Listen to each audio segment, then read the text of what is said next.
ବୋଉ ସାଇଆଟା ଏଇଟା କଣ ଡୋରଟା ପିନ୍ଧିକି ପଳେଇଛ କେମିତି କଣ? ଭାଇ ଏ ଟୁର୍ଣ୍ଣାମେଣ୍ଟ କେବେ ହବ କି? ଟୁର୍ଣ୍ଣାମେଣ୍ଟ 25 କିମ୍ବା 26 ରେ ହେଇଥାନ୍ତା। ହଁ।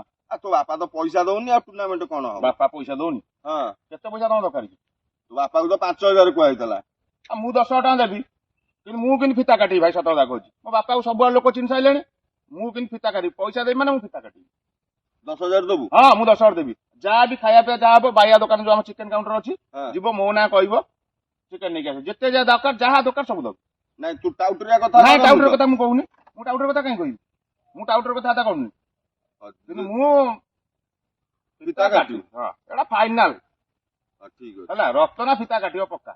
ଠିକ ଅଛି, ବାପା ନ ଆସୁ, ତୁ ଫିତା କାଟିଲେ ଆମର ହେଲା ଆଉ କଣ। 10,000 ଦେବା କଥା ଦେଇଛି ମାନେ ଆଉ ଖାଇବା ପିଇବା ପୁରା ବୁଝିବୁ। ଟୋଟାଲ ଖାଇବା ସବୁ ବୁଝିବା କହିଲି। ଆଉ ମୁଁ ଚୈତା ଆସୁ କଥା ହେବି ଚୈତା ସାଙ୍ଗରେ ଆଜି ଆଉ। ଚୈତା ଆସିନି କାହିଁ ଏତେବେଳେ ତାକୁ ବୁଝିଦବ। ଆରେ ତୋ ବାପା ଆଜି ଗୋଟା କଣ ହଳଦିଆ ଲୁଙ୍ଗି ପିନ୍ଧିକି ଆଉଛି। ହଳଦିଆ ଲୁଙ୍ଗି ଦେଖୁନୁ। ବୋଉର ସାଇଆଟା ହଳଦିଆ ସାଇଆଟା ବାହାରେ ଶୁଖା ହେଇଥିଲା। ତୋ ବୋଉ ସାଇଆ ବାପା ପିନ୍ଧି ଏଇ ସି କଣ କହିବି ରେ, ମୋ ଇଜ୍ଜତ ମାରୁଛି ଗଲା ରେ। ବଜାର ଘାଟ ଆଉ କିଛି ରହିବନି ରେ। ବୁଢା ଆଇଲାଣି କଣ ରାଗି ରାଗିକି ଆଉଛି। ଚଢିକି ଆଇଲାଣି। ରତନା ହଁ ଆବେ ଏଟା ଗାଡି ନା ଶଗଡ ହଇବେ ନା ମୁଁ ବସି ଯାଇଥିଲି ଟିକେ, ଭାଇର ମୋର ବସି କଥା ହଉଥିଲି। କଣ ବସି ଯାଇଥିଲୁ ତୁ? ସକାଳ ପହରୁ ଗାଡିଟାକୁ ନେଇକି ଯାଇଛୁ, ତୁ ଜାଣିଛୁ କଥା ମୋ ଗାଡି ହଉଛି ମୋ ଗୋଡ। ମୁଁ ଆଉ ଜାଣିନି ତମେ ଘର ଥିଲ ବୋଲି, ମୁଁ ସେ ଗାଡିଟା ନେଇ ପଳେଇ ଆଇଲି ସେଥିପାଇଁ। ନେଇକି ପଳେଇ ଯାଇଛୁ। ବାବା ସେ ଡୋର କଣ ବାହାରିଛି, ବୋଉ ସାଇଆଟା ପିନ୍ଧିକି ପଳେଇ ଯାଇଛନ୍ତି। ବୋଉ ସାଇଆଟା ଏଇଟା କଣ ଡୋରଟା ପିନ୍ଧିକି ପଳେଇଛ କେମିତି କଣ? ତମ କାମ ବାପା ସବୁ ଇଜ୍ଜତ ମତା ରହିବ। ଛକ ବଜାର ସବୁ ଗଲା ଆଜି ବର୍ବାଦ ହେଇଗଲା। ମୁଁ କଣା ହେଇଗଲି ଇଆଡେ, ମୋ ଆଖିରେ ଆଲୁଅ ହେଇଛି, ମତେ ଦେଖା ହଉନି।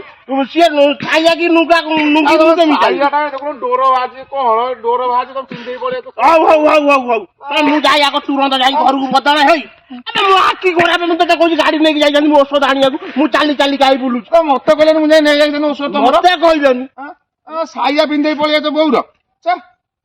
ଇଜ୍ଜତ ବଜା ଯିବ କିଛି କୋଉଠି ଗପିବୁନି ଏ କଥା କହୁଛି ହେଲା। କପିନ୍ ଦେଖୁନାହାନ୍ତି କୋଉଠି କିଛି ଦିଟା କୋଉଠି କିଛି କହ। ସେ ଚୌଦାକୁ ଆଗେ ଏ କଥା କହିବନି। ମୁଣ୍ଡ ଖରାପ କରିଦେଲ ମୋର ଆଜି। ତମେ ମୁଁ ସାଇଆ ପିନ୍ଧି ପଳେଇ ଯାଉଛ, ଜାଣିପାରୁନ ଆଖିରେ ଆଲୁଅ ଉଠୁଛି ବୋଲି। ଯା ବାପାକୁ ନେଇଯା, ଛାଡି ଦେଇ ଆସିବୁ। ମୁଁ ଭାଇ ଆଉ ମୋର ଇଜ୍ଜତ ମତେ କଣ ରହିଲା, ତମେ ନିଜେ କହିଲ। ଯା ତ ହେଲାଣି, ଭୁଲ ହେଲାଣି, ଯା ନେଇ ଯା।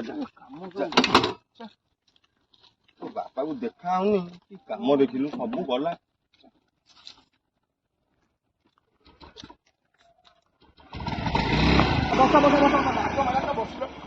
ବସିଲ ଆଉ ଅଛି।